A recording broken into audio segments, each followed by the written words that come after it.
Update. My 41 female partner, 44 male, is adamant I am cheating on him. I am not. Help? Original post. Just a bit of context. We've been together for 2 years. He has 2 kids. I have 1 kid. Irrelevant to this story. We live apart. I bought a home a few months before we started dating and are together only when our kids are with their other parent. He's the guy who has treated me the best out of all my relationships, and I love him dearly.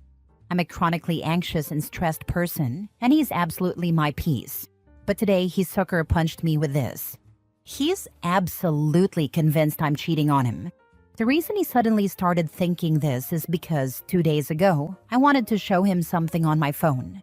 There was an irrelevant tab open, my Hotmail account, which is full of spam. I've had this account for the past 24 years, but mostly use my Gmail. He saw quickly in passing that there was a folder with a man's name. Let's say James. I don't remember the purpose of this folder. It's empty. I haven't touched it in 15 years, and I have no idea why it exists. It was probably useful at some point, but I don't remember. Well, now he's convinced that 1. I closed the tab too quickly. 2. I was acting weird, nervous, and suspicious. 3. This means I've cheated or I am actively cheating. That's his perspective. Now, on to the actual truth. I am absolutely not cheating on him. He's the man of my dreams, the love of my life, and I have never ever given him a reason to even suspect I'm cheating. I spend an entire week with him at his place, never hide my phone, and don't act secretive. When I'm at my house, it means I'm with my kiddo, and my time is 100% devoted to her. I also work a lot. There is not a single second in my life where I would have time to devote to any other person, even through email. I spend my downtime at home being with my kiddo and the cat, watching YouTube videos.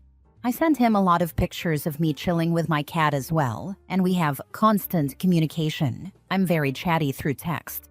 At first, I was super mad and also confused. Why on earth would he not trust me? What is happening?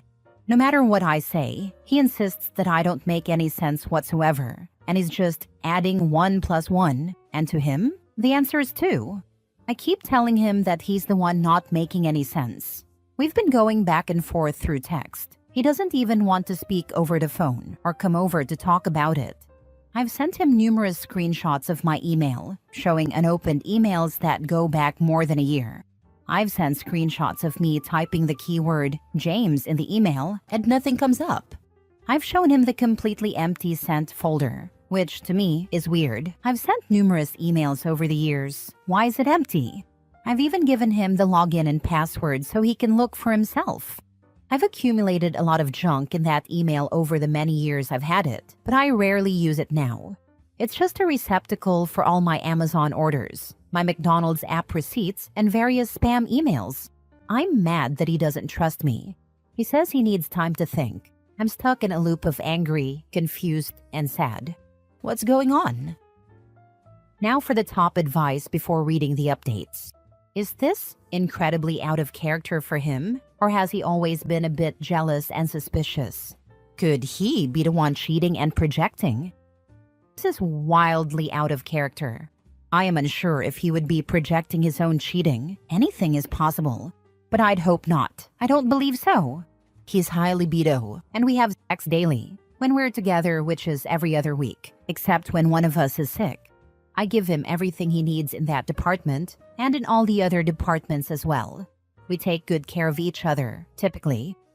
Usually when people get paranoid out of nowhere, it's because they are doing what they're paranoid about you doing. Or at the very least, they're being dishonest about something. I'm going by your own words here. You have an empty folder with a man's name on it in one of your email accounts, and you claim you haven't touched it in 15 years and have no idea what this folder means. Plus, you also have an empty sent folder in the same email account, and you have no idea why it's empty. Do you think someone accessed this account and put the James folder in it and emptied your sent folder? Who's not making sense? Can you blame him for being suspicious? I told him I understood where he was coming from and that I am willing to work through this with him. He has full access to everything he ever wants, whenever he wants. I have shown myself to be trustworthy to a fault. When I say haven't touched it, I'm not sure if it's a translation thing. I just mean I have not used it as my primary email in a very long time, and the email is only used as an inbox for receipts and useless crap. Now for the first update. So, it did not end well. After 48 hours of back and forth through text, because he refused to even speak to me over the phone or face-to-face, and me giving him my password so he could check for himself that nothing was suspicious, he still wouldn't back down. At this point, his behavior was concerning, and I thought he might be having a mental episode. It was getting too much. He was texting me at all hours of the night, trying to make sense of something that didn't make sense in the first place. So, I blocked him.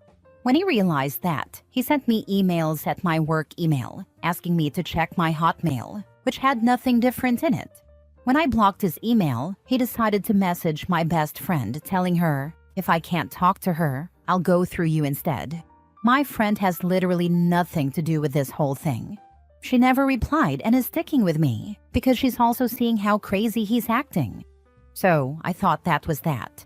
Yesterday at work, I was visibly sad and distressed, and my whole team hugged me, offered support, and I had lunch with another good friend and colleague. The day goes by and I get off work at 4. I was walking to my car in the parking lot, flanked by 2 colleagues, and I was explaining the whole story to them. They went to one of the girls' cars because they carpool. I walked toward my own car, which was parked 2 rows away. I heard a loud man's voice behind me. I turned around, and it was him. He was walking very quickly toward me and still talking nonsense about emails. I held my hand up and said, I'm not doing this with you right now, all the while calculating whether I was safe to go to my car. He started screaming at me that I was a whore, a slut. I had never seen him like this before. Some instinct pushed me to turn around and go to my colleague's car. At this point, I was shaking and scared. I got into her car and started hyperventilating. They said, we'll drive you home. He was about 6 feet from the car, hate in his eyes, motioning for me to get out of the car. We drove off. I kept apologizing to them, crying, and looking behind us the whole trip to make sure he wasn't following. When I got home, my mother was there. I broke down and called the cops. A nice officer told me over the phone, I got nothing else going on right now. You're my priority, and I'm coming to you as soon as I can. He came to my home, took my statement, was extremely patient and understanding, and explained everything he was going to do. My ex was placed under arrest for criminal harassment with certain conditions to follow. Not sure about the legal terms here, but they did not handcuff him or take him to jail. It was just a verbal warning, and he will probably be summoned to court at a later date. I have a good network of people who care, and I believe I'm safe. Thanks, everyone. The one piece of advice I will offer: people like this often ignore the police because they are no longer living in our reality. Been there. Just because they have mental health issues, which is clearly the case here, it doesn't mean you have to feel even an ounce of sympathy or guilt. Whatever is going on, it has destroyed any chance of them being allowed in your life anymore. You may get guilt or sympathy pangs, but you should grab them by the collar and throw them out on their ass the moment they enter your head. The only way to mentally deal with stalker exes is to literally stop caring about them at all. That way, the only decisions you will make will be around your own safety. Thank you. I needed to hear this. I am angry at him, but sometimes during the day, I have small bouts of thoughts like, did I overreact? Am I being too harsh for having him arrested? And I have huge regrets about it. But then I realize, hey, the actual officer of the law told me he had enough motive to arrest him, so I'm doing the right thing. Please contact your local DV center. They can help you obtain an order of protection and help you safely plan. The order of protection has been issued. Thank you so much for the link. You absolutely did not overreact, I promise you. It's hard to see from inside a relationship sometimes how messed up things are. But try to imagine your best friend is going through what you are right now. What would you tell them? What would you want for them? Use that and apply it to yourself. I would be a rabid guard dog for any of my friends going through that. You're absolutely right. I am so sorry you're experiencing this.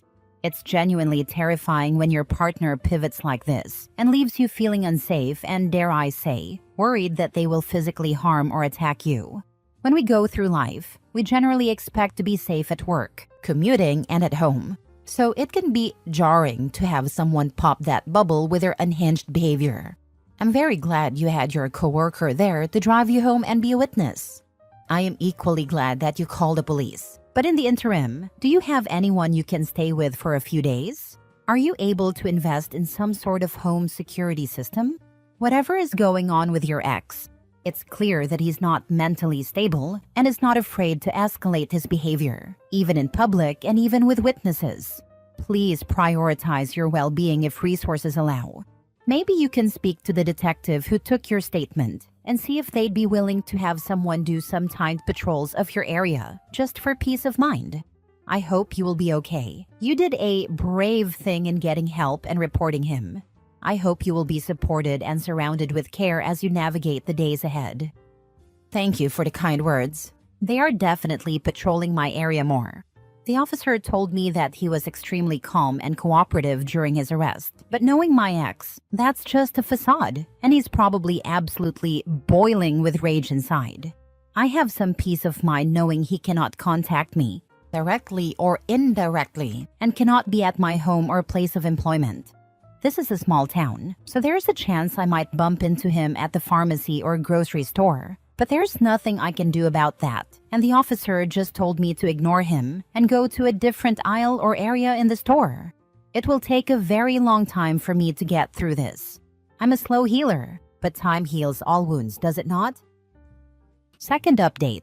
I just had a 2-hour conversation with his ex, let's call her Jess, not the mother of his kids, but the girl he dated between their mother and me.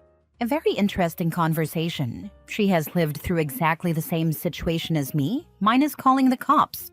She told me he was ultra-controlling, physically and verbally abusive to his 2 sons, had a bad drug habit, had an unhealthy/borderline inappropriate relationship with the mother of his children, and was psychologically and sexually abusive toward Jess. She said he used to put her on a pedestal, just like he did with me. I ignored a lot of red flags because I loved him so much. I hope he gets the help he needs.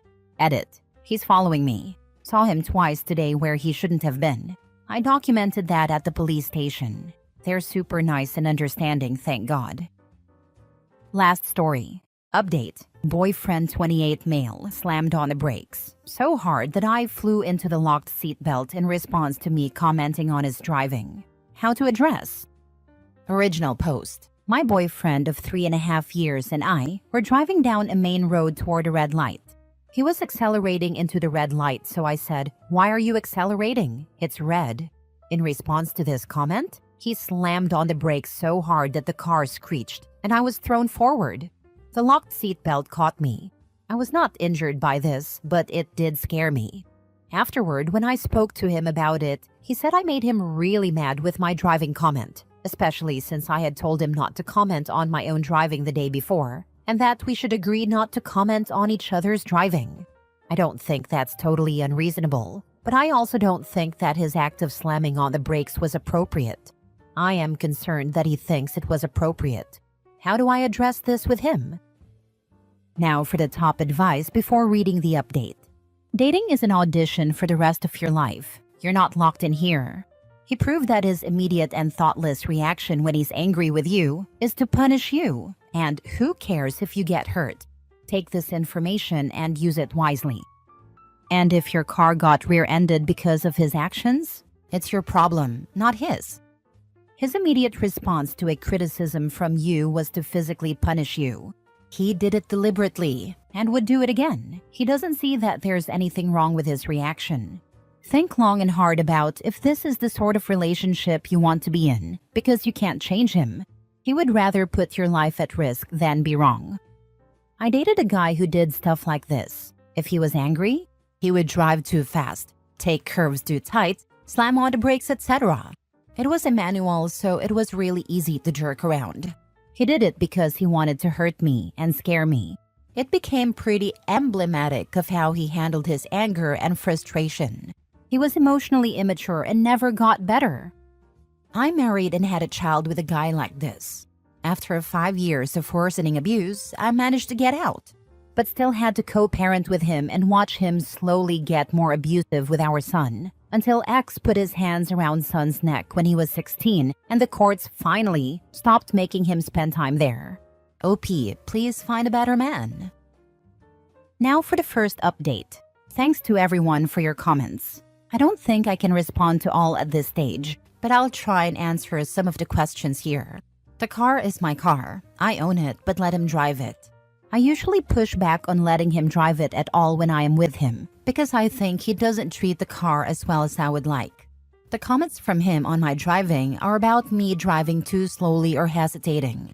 I was in a scary car accident a few years ago, and I've been a very nervous and careful driver since then. I had asked him to stop commenting on my driving because I felt like he was nagging me about it all day. The specific instance where I told him to stop was because I was hesitating at a traffic circle and was giving too much space for people to go through ahead of me. The comment that caused him to hit the brakes was my first comment of the car ride. We had literally just gotten in the car, and it was the first light. Still, we had had some tension and arguments that week, leading up to it about other things, and I think he was already a little annoyed with me when we got in the car. I won't pretend that I have never made him mad and could have tried harder to avoid that, but I felt that his reaction in slamming the brakes was very extreme. I hear what you all are saying. This confirms what I think I already knew about the brake slamming. It's hard to imagine a situation where that can be seen as reasonable or safe. He has never done anything else physical with me aside from this car incident, though he does have an explosive temper. I've seen him get physical with other things. He punched a hole in our wall once over a video game. And he smacks cars when we are out running, and he sees cars not stopping properly at stop signs. I would say he hasn't lost his temper with me much, but when he has, I found it a bit freaky. Because he adopts a really intense, teeth clenched, fists clenched stance. He has slammed his fist on the table a few times. Again, he has never actually done anything physical to me. Also to clarify, he was not slamming on the brakes because of the red light. We were still about 50 feet from the stop line. It was definitely in response to my comment, and he admitted as much afterward when he explained that he slammed on the brakes because he was mad. I will look into the resources everyone sent and think about this. I am feeling like I need to end it, particularly after reading what everyone has said. Thank you. I appreciate all your thoughts and advice. Second update. Thank you to everyone who commented. It was a little rough being told by literally hundreds of people how bad of a situation this was. I think it was the wake-up call I needed though.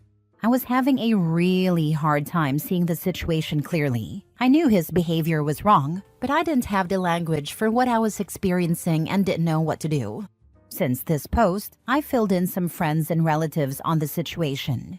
Everyone agreed that his behavior was completely unacceptable. Everyone said he either needed some serious therapy and anger management, or we needed to break up. On Friday, I tried to ask him about the anger issues to see if he might be willing to seek help for it. He was extremely dismissive of it all, told me I was blowing things out of proportion, and even laughed at me when I suggested his aggression was a little scary. That was the last straw for me. Last night I told him I thought we should break up. What followed was an agonizing and painful 2 hours of crying and holding each other. He pleaded with me to stay, promised that he would be better for me, and asked to do therapy. Basically everything I had been wanting to hear from him for months, if not years. I couldn't trust it though. I ended up taking my dog and going to a hotel, where I'll be for a few days while we figure out the logistics of breaking up. It has been so incredibly hard, but I feel like I made the right decision. Several people expressed concern for me in my original post, so I wanted to update you all and let you know that I am okay and that I left. I'm not able to completely go no contact currently because of our shared living situation and dog, but I am taking steps to break away. Thank you again to everyone for the feedback and affirmation. I hope you've got your important documents with you. Everything else may need to be written off as a loss. At the very least, see if you can get your friends to accompany you to collect the rest of your stuff, or even handle the handoff for you. Or consider calling the non-emergency police hotline to see if someone can come with you. Glad you're out though. Now stay that way. Thank you. I did grab my documents. I do hope things will be okay when I go back, but better to be safe for sure.